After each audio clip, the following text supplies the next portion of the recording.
Okay, DGP 102 coming to you live on a Thursday evening, 24 hours after the Arsenal have just been knocked out of the Champions League. 24-25, a season officially done, and with me to talk about it all, as always, is my co-host, Steven. Say hi to the people. Howdy. The season is officially over. We got people on Blue Sky saying, I am canceling my subscription for the year, dog. I'm out. I'll see you next season. 25-26. Where were you? People are ready, dude. Absolutely. Shout out to the Blue Sky fam, dude. Johnny Tio on Blue Sky said they moved the app down, the Champions League app, deleted it, took it down to maybe like 13th or 19th place. Not worth it anymore. They had some kind of Canadian league already ahead of them, and it's off season. Those kind of vibes, man. Thank goodness for the NBA playoffs. They have been absolutely lit. The away teams are just coming away with these games. It's crazy. I had given a shout out to the Clippers. They were knocked out like nothing. But we still got some dogs left in. Yeah, the games have been so good, dude. I mean, that Champions League game, the semifinal before the Arsenal PSG, was so good. And that same night, I think there were 2 upsets in the NBA. And just like, they were really trying to hold their own against that Champions League viewership. But the games have been awesome, dude. The Knicks are looking likely, man. The Knicks coming out to play. 2 in a row for them. 2-0 going back to New York. Who knows? But you mentioned the first Champions League matchup. Barca-Inter. Hype. Super hype. What a game. Both legs. Incredible. I gotta say, Wednesday comes around, I'm starting to actually feel something. The first leg, I didn't really feel much. Second one, I was like, yeah, I just watched that game yesterday. Some magic happened. Absolute magic on the field. So I'm like, yeah, it's gonna be a fun one. But you know what, man? Same old Arsenal. Going into it like you, I felt a little bit up for it, and even when the game started, I felt like they're up for it. I felt really ready how we showed up in those first few minutes of the game. But overall, I hear you, man. It was a pretty big letdown. I think it was kind of sad to be 1-0 down and feel, especially in that second half, that we might actually not score today. That was absolutely what I felt. I hate to say this, man, but I mean, 20 minutes in, we had those really big chances to start the game. Humongous chances. Declan Rice wide. Martinelli into Donnarumma. The Odegaard chance. I got off my seat. I thought it was a goal. That all happened in the first 10 minutes. 20 minutes went by, man. As soon as PSG had weathered the storm, I did not feel good about it. I just didn't. I hear you, dude. That Odegaard chance. Oh, man. I wish that went in for him. He could have really used that moment, dude. All of this narrative that's been around him. And, I mean, what a goalkeeper. He showed up, dude, and made his saves, made his mark on both games. And ultimately, you know, sometimes it's just football. But also, like, when their team got the ball on counters, I just felt like they were going to score every time that they got the ball. So we come out, we get those 3 great chances. Great chances. Had them on the ropes, right? PSG are absolutely shook. They finally get one moment where they break out. Number 7, Kvaratskhelia. He's on the ball. He takes kind of he runs at Timber. Looks like a nothing play, and then all of a sudden cuts in, hits the ball off the post. Their one chance they got, I mean, it's been a while into the game. They haven't got a sniff. First chance they get is off the post. I mean, that's the way this season has gone, right? You give a team a sniff and they just somehow come up with something incredible in their bag. Yeah, I mean, as soon as it hit the post, I just felt like, ooh, I don't know. I don't know about how this day is going to go. And then, you know, what was interesting about those few minutes was also that we started doing these long throws, Thomas Partey long throws, dude. That was not on my bingo card with the way that that game started. And kind of interesting. I mean, I guess it helped, but watching it, I also felt like this is what I have to look forward to. Ooh, I don't know. What do you think about that?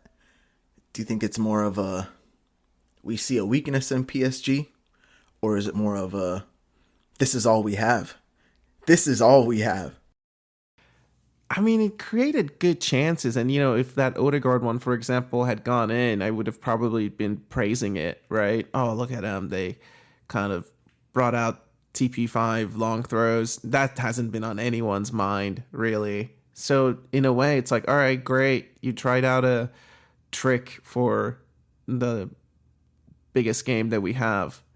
But I kind of wanted to see more football from us, especially after what happened to us at home in that last game. And when it came down to it, they were also just so good at coming back and cutting the passing lanes or putting in the tackles.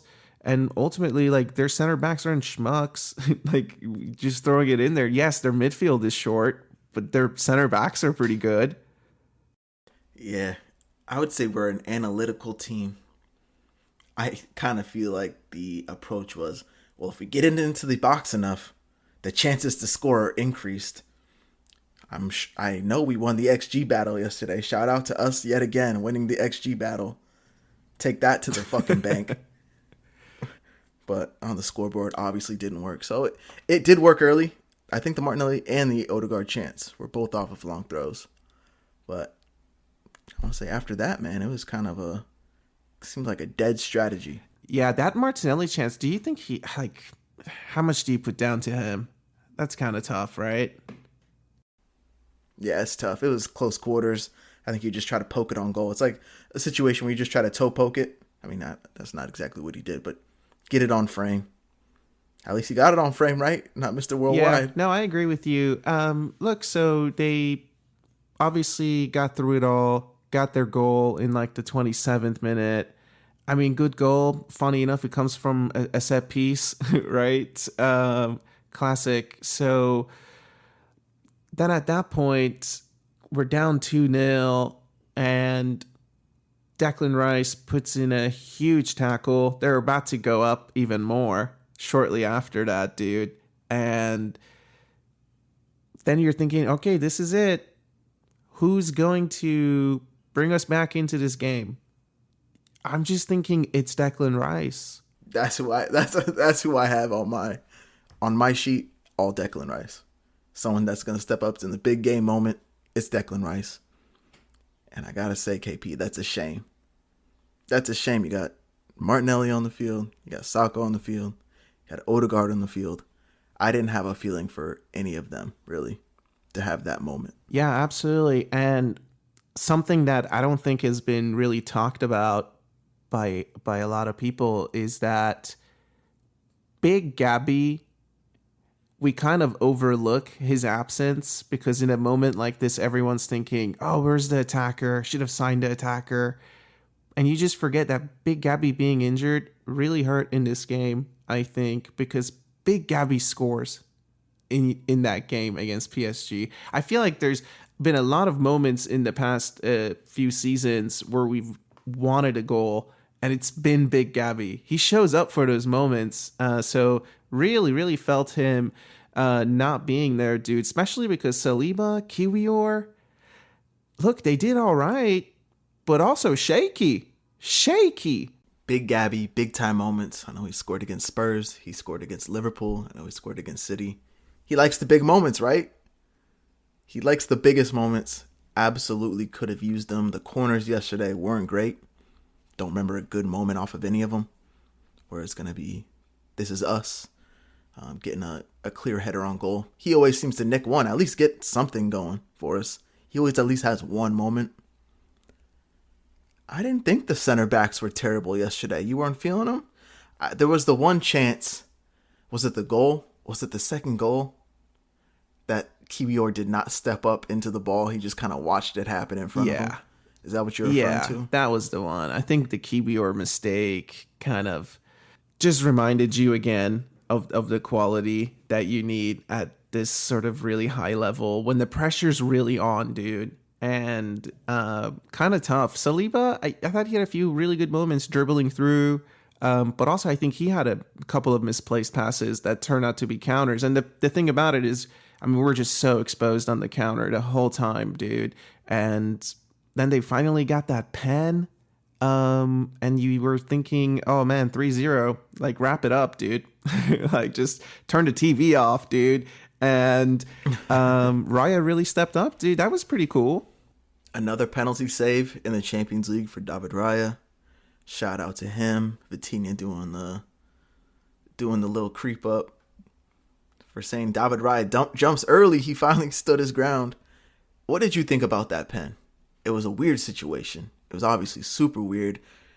Saka had gone down, kind of threw up his hands. They go over to the monitor. I thought they were going to call a pen for us. I was like, that didn't look like a pen, but I mean, I guess I'll take it. And then they show the replay of Skelly's hand. Like, oh man, that's crazy. What did you think? It's tough. The arm is a little bit extended from his body, dude. So if it was a little bit more tucked in, I don't think they call it, but I don't know. I mean, we've seen it. Didn't we get a call like that earlier in the Champions League in like the group stage? I feel like there was a game I remember where I think Trossard missed the penalty. I can't remember what game it was, dude, but I think that's probably right. The Champions League handballs are just weird in general. Do I think that's a handball? I don't see us getting that kind of call personally, but I just think it's weird that there was no appeal. Like, Hakimi didn't even appeal for it at all. Nobody was, like, shouting for a pen. And then out of the blue, it's like, is that the correct use of VAR? I guess it is. If that's what you're considering a handball, then it is. But it almost felt like they were interjecting themselves in the game at that point versus if the appeal's there and then they look at it and it's like, okay, fair enough. But PSG said, nah, didn't see it. Yeah. But anyways, I mean, they got it. Raya saved it.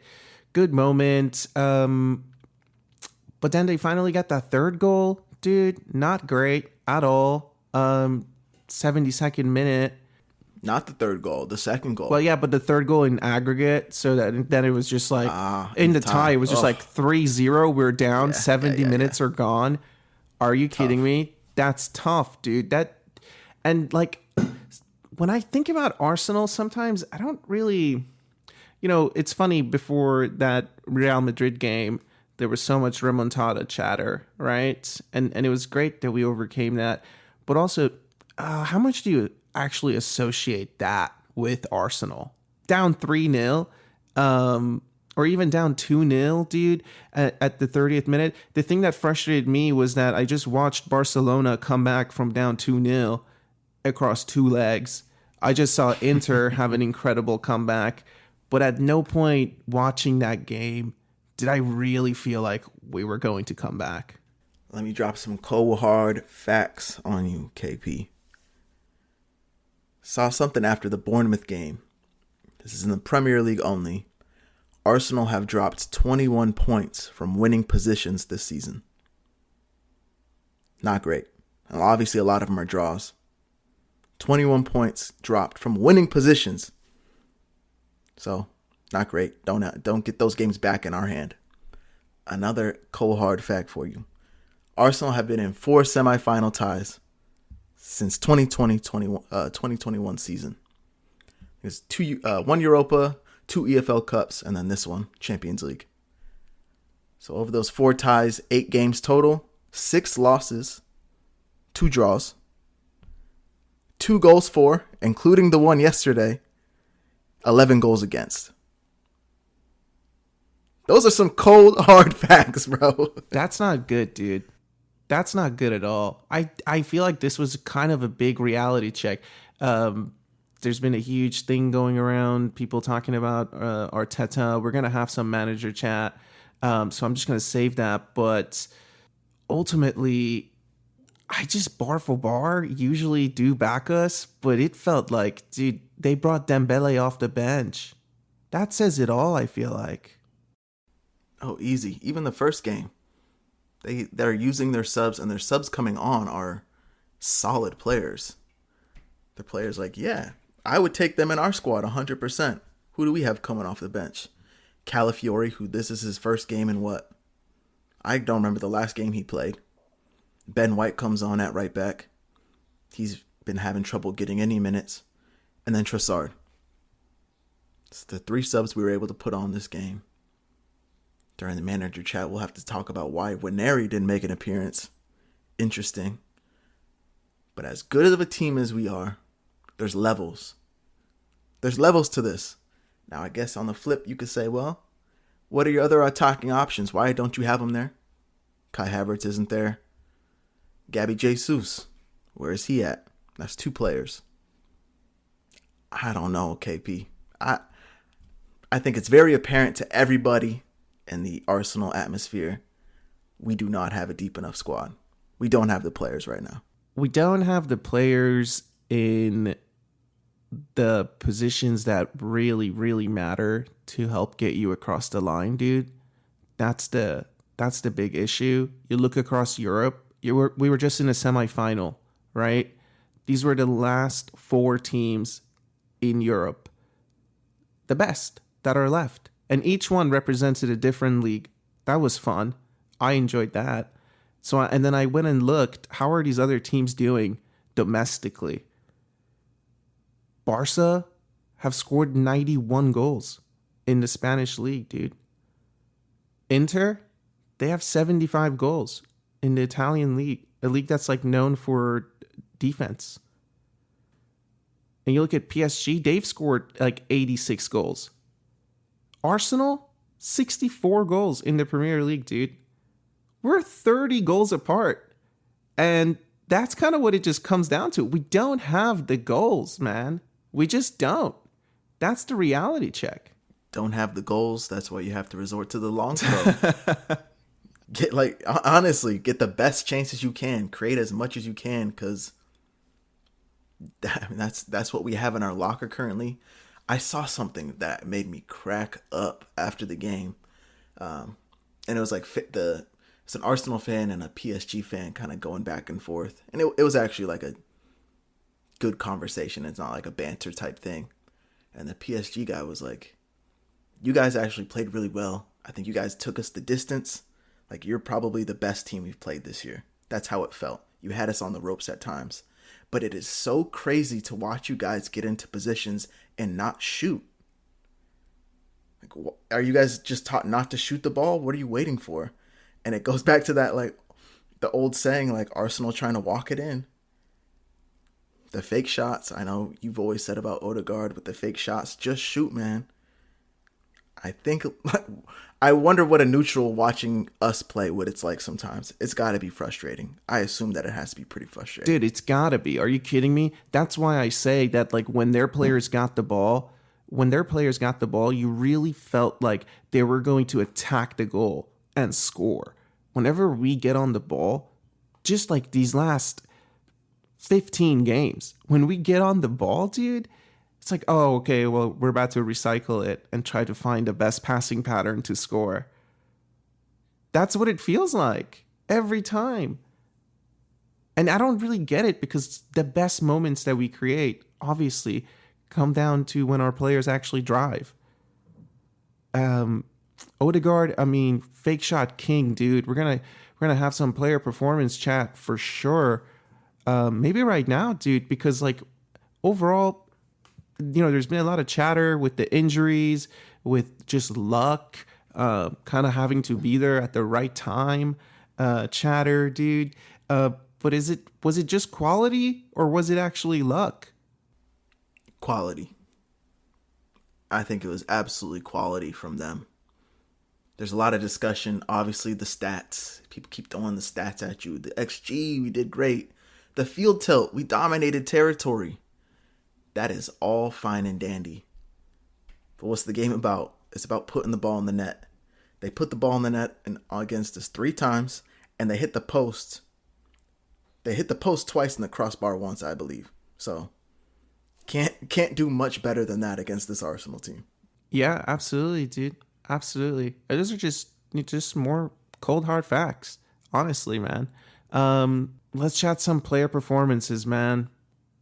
What did you think about Maslow Skelly? Because I feel like had him really up, and now you're seeing a little bit of low, and it's kind of an easy cop out to flip the other side and say, well, he's so young.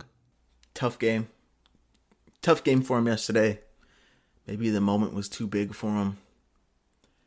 I mean, so coming through the Real Madrid games, even the first PSG leg, he was excellent. He was awesome. He just had an off night. I mean, that's what it is, right? I think he just had an off night. If there's one player you can point to, again, or I guess we're going to throw his age in there. If there's one player you point to, like, who can have an off night, it's the kid. But are we really relying on him to have, like, an excellent game, an 8 or a 9 to push us through? That's not fair to him. That's absolutely not fair. And I'm glad at least Calafiori got on the field. I mean, haven't seen the dude in a month, so that was so strange. This guy came on and played for 30 minutes, and I was just sitting there thinking, well, if he can play 30 minutes in this game, like, where has he been for the last month? Interesting, man. Some interesting decisions. Like, what is that about, dude? I just really don't get it, because I just really, really don't get it, man. I'll tell you what, though, on the other side from Maslow Skelly, Jurrien Timber, kind of a interesting performance. Again, had some good couple of moments, maybe not great. I thought he was one of the better players yesterday. I did think he had one of the better performances. They definitely tried something new with him, leaving him high. He was finding pockets of space, and this is early in the game. Finding pockets of space, I don't know if it was to help Odegaard out or if it was to help Socket. To me, it felt more like they were trying to help Odegaard out, like find different spaces for him. Because Jurrien Timber was like in that central midfield, right 8 spot, finding the ball between the lines. I thought he did fine against number 7. I don't think he did anything yesterday except hit the post. I thought he had a great game, actually. Like, he's one of our better players. Yeah, at first, actually, I thought it was him who got the handball for the penalty. So I feel like that's why in my head, I'm like rating him a little lower just because of that one moment. But I need to just get that right, dude. I do hear you. There were a few moments where he got the ball, and I did feel like this guy has played at this level. Like, he can do this semifinal. He knows what it takes. I hear you on it, dude. It was really nice to have TP5 back. I was looking forward to it. The long throws, interesting on lock, but you did feel the difference. I asked you, was it luck or quality? It does just beg the question after a performance like that. Could we have just won the first leg if he could play? So after watching that game, how he played, I thought he played really well yesterday. You have to say it would have made a difference, right? You have to say that. Yeah, you have to. I mean, he was plugging all the passing lanes. He put in a few really nice tackles, a few really nice interceptions. I think maybe he was at fault for one of the goals, but I don't really know. I gotta go and watch it back, dude. It was all kind of such a blur because I was just so disappointed, I feel like, at the end of the day, dude. Especially, like, besides that shot from Odegaard, I mean, did he do a whole lot to convince you that he was up for the moment? Another disappointing performance from Odegaard. I'm gonna say the most disappointing part, though, is that he stayed on for 90 minutes. Let the record show I was on my phone texting KP. He gotta come off. He has to come off. I cannot see this man play 90 minutes. To me, it's becoming a detriment to leave him out there the entire game. If he doesn't have it, he doesn't have it. 70th minute. 75th minute. Get Winery on. Why not? Dude scored some goals this season. We know he has a goal in his locker. Am I saying he's going to come on and be this huge impact player? No, I don't know that. He could. He might not be, but I'd rather take the chance. Would you rather take the chance at a Waneri for 25 minutes or an Odegaard that hasn't given you anything for 60, 70 minutes? Dude, the Waneri chat is tough, man, because there's a part of me that has no idea what's going on since I haven't seen him in the last 4 games that I feel like he has had opportunities to play. Like, it's just not adding up. Are we just giving Saka fitness, or are we just okay kind of playing with a man down? Where are we drawing the line? I'm not quite sure, but at the same time, I do get the fact that maybe the moment's a little too big for him. I don't know. Maybe they've seen something. And I mean, it just goes back to risk, Steven. I mean, should we just start talking about the manager? Because at the end of the day, I never felt like it was a full send for this game. And I wanted a full send. KP, where's the full send? We talked about the subs. So Trossard, attacking minded. Love it. Then you got Ben White and Calafiori coming on. Calafiori, I know he can produce. Ben White, I don't hate that. What we have on the bench, I don't hate it. But why aren't we trying maybe like a 3 in the back? Anything. My opinion of something like this is it doesn't matter if you lose the tie. 2-1, 3-1, 4-1, 6-1. You lost it. It's not embarrassing if you're going to try to win it and they end up nicking 2 goals off of you. I don't think that's embarrassing. I truly don't think that should make the player, the fans of this team, sure, outside you can say whatever you want. There can be noise, but go for it. Send it. We're trying to win this thing. Saka nicks a goal in. 3-1. Why not? Why not? Kiwior up top. I don't know. Try something else. I find that to be very weird that the dogs weren't let off the leashes and just like, go for it. Whatever. Do whatever you want. Go forward. Yeah, dude, there's like, I've heard Mikel Arteta say before that we haven't been scored on 3 times in like, I don't know, 2.5 years, maybe. And sometimes it makes you wonder, like, what are those the stats we're playing for? To have that we don't get scored on more than 2 goals a game? Like, that shouldn't be a worry. For this situation, and I'm watching it, Steven, and the night before, I mean, Inter, their center back was the equalizer. So to your point, when I'm watching this game and I'm saying like I want to see a full send, I did feel like I saw a full send in the first 15 minutes. That was us really going for it. Absolutely. Okay, great. But at the same time, for a full send, we're going with long throws and like this new mentality very early to go super hard. But then what's the wrinkle for the back half of the second half? What's the wrinkle for the last 20 minutes? Where's the full send then? Where's the tactical full send? I don't see it. So he scored in the 76th minute. At that point, KP, another goal has to be made in the game. We scored in the 76th minute. There has to be another goal in the game. It's either for us or for them. There has to be.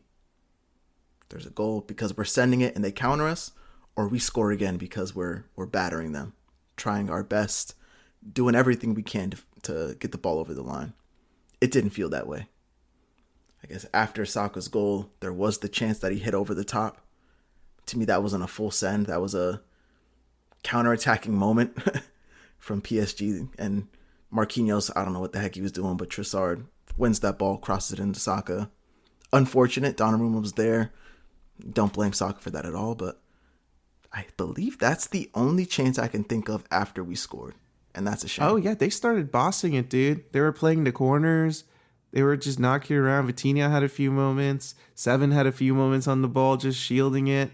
And, you know, that comes with it.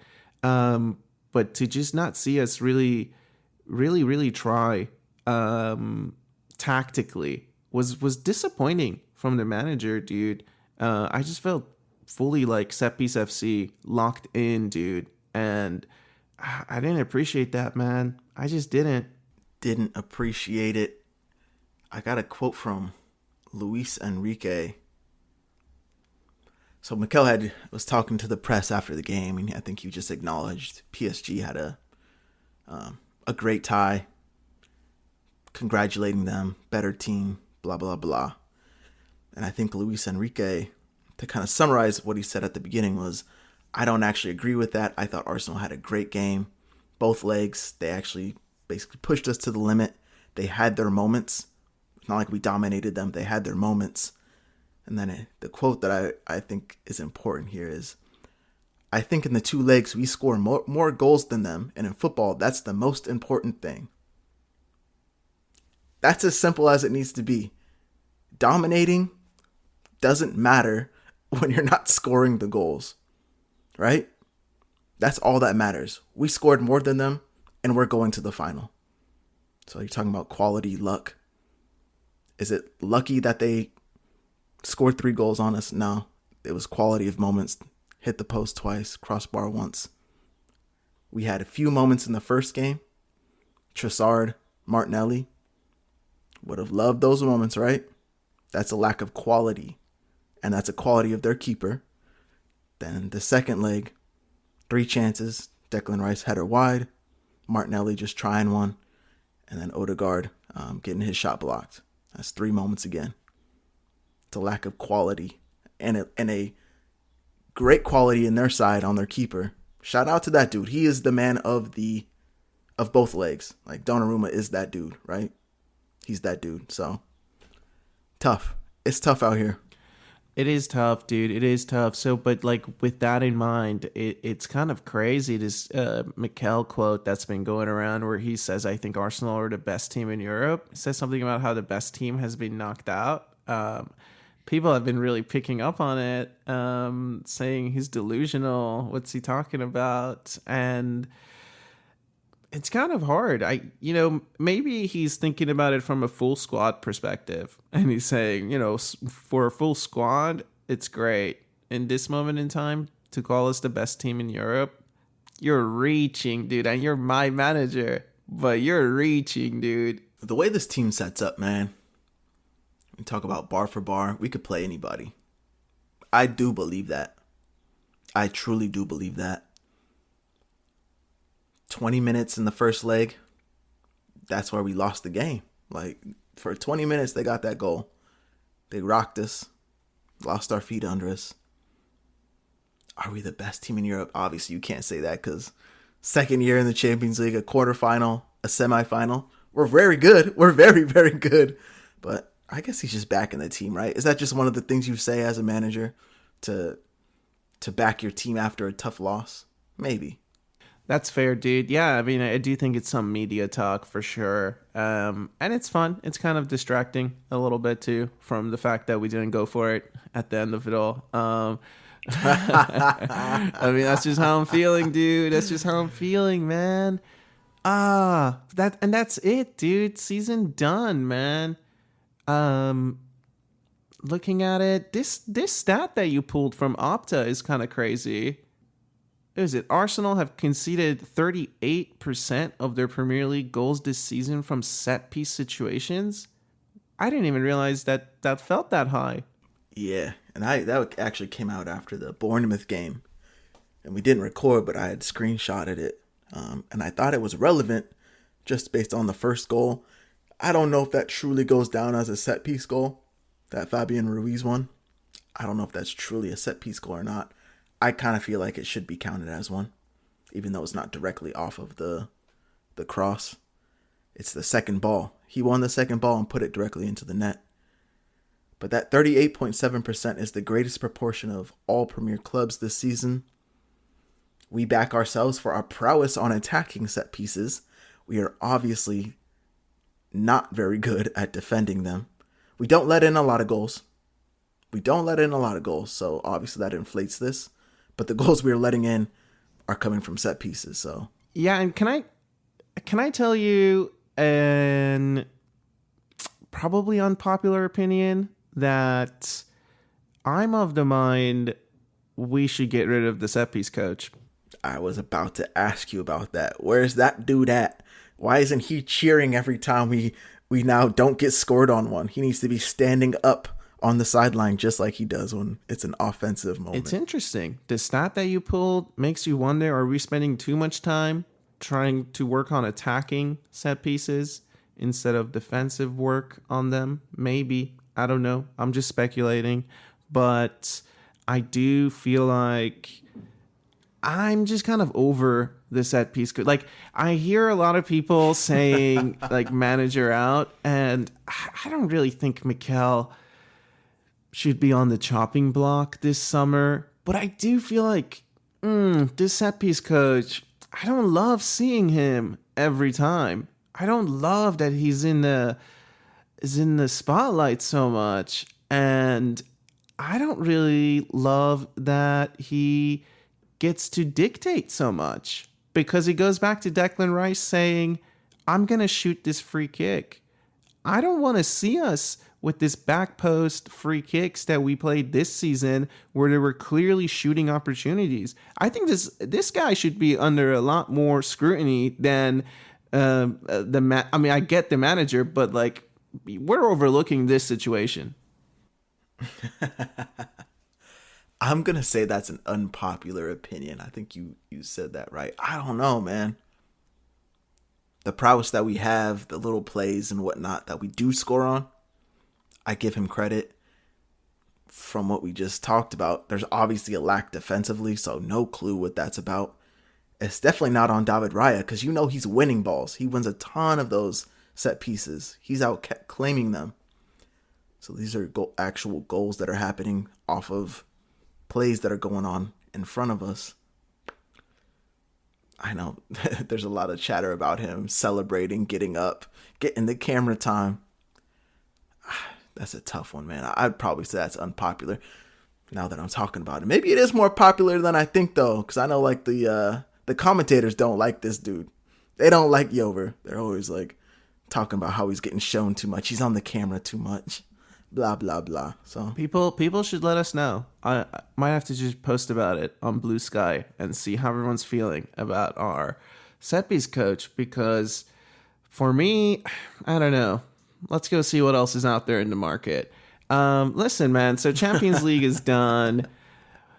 Obviously, we still have the Premier League, something that feels like should have been done a long time ago. It's one of those like unplug the season situations, I feel like. And we go to Anfield. I think we have to probably do this guard of honor stuff. And then it just comes down to the performance. I mean, what do you think? Who do you think's going to show up for this kind of game? This is a lot of just earn your paycheck kind of situation. I'm not excited for this one, man. I'm not excited for this game, which kind of stinks. You remember it was probably back in January, and we were talking about the league and where we stood, and we were already falling off the pace. I remember saying, this is the game. If we're still in it, if we're still in striking distance, like this is the game right here. Well, it's done. It's over. It means nothing, really. I don't feel like it means anything. I don't put much into this. We just got knocked out of the Champions League. We just played Real Madrid. We just played PSG. I feel a little empty going into this one, which is too bad. I'm a little bit worried. I think that a 4-0, for example, would not be good. Don't do that to him. Come on, man. No, I'm just saying that the players are under a lot of pressure, dude. You just got knocked out of this whole tournament. You know your season's done. Tough game at Anfield. It's probably one that they've had circled on the calendar since it came out. And now they have to show up with everything that they've just experienced within 72 hours and try to really perform. It's gonna take a certain level of professionalism, man, I'm telling you. And if they roll over, it's Anfield. Who knows? Maybe at the flip side is that they've already won the league and they're not gonna kind of go guns blazing. I kind of think they don't feel a lot of pressure going into this game. That's how I feel as a fan. I don't feel much pressure. I feel like as a player, you just got knocked out of the semifinals. That was pressure. There's no way this regular season dead rubber game is going to like make them feel the same way. I guess that could go one of two ways. You're relaxed, you're calm, you kind of go out and ping the ball around, or are you so out of it that you don't show up to play? I think it's going to be the first one, man. We just talked about having been scored on 3 times in a game. You have those principles, those standards. I'm thinking it's going to be a draw this weekend, man. A draw sounds right, dude. A draw sounds really right. What, like a 1-1 or more than that? Yeah, let's go 1-1. I think 1-1 too. And I mean, honestly, do you run it back? That's the question. Do you run it back? Yeah. I think you do. Marino up top. That's the move. Partey at the 6. That's the move. I mean, unless Calafiori wants to. Nah, he's not starting. Come on, dude. Please. If he starts back, him, man. I would question everything about the medical team.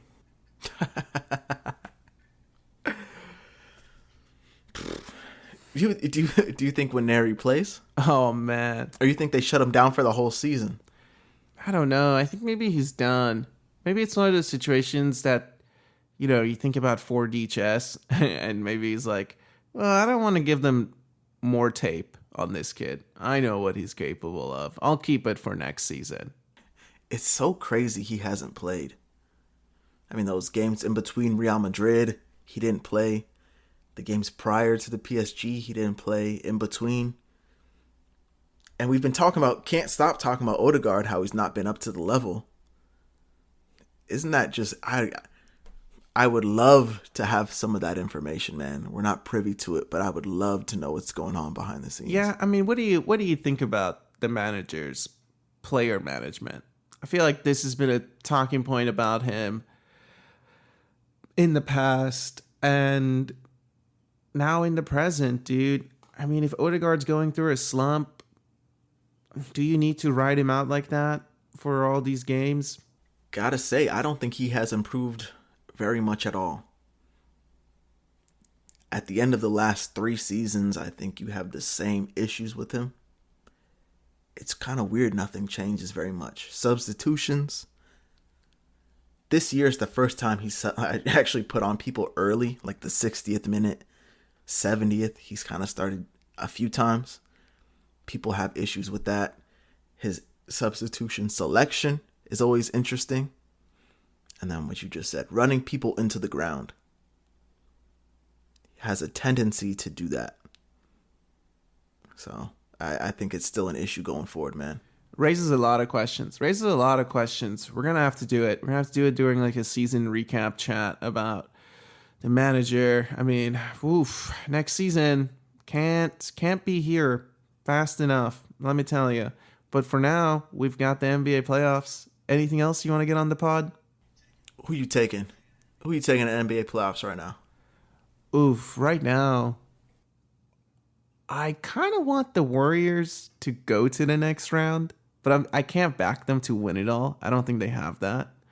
I kind of want the Pacers to like go through. Like Pacers are definitely my sleeper team, dude.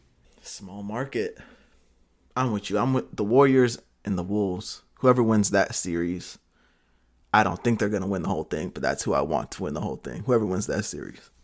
That'll be fun. I don't know. Anyone playing tonight? Yeah, I think the Warriors play tonight. The Warriors and the Wolves play tonight. No, they don't. No, they don't. I'm tripping. No, they do, dude. No, they do. They do. Yeah, they do play. Well, that's why you should never come to DGP for NBA schedule. We're not good at that. But I tell you what, Matt. It's the only game, yeah. But I tell you what, this was fun. I'll be honest with you. I wasn't totally looking forward to potting.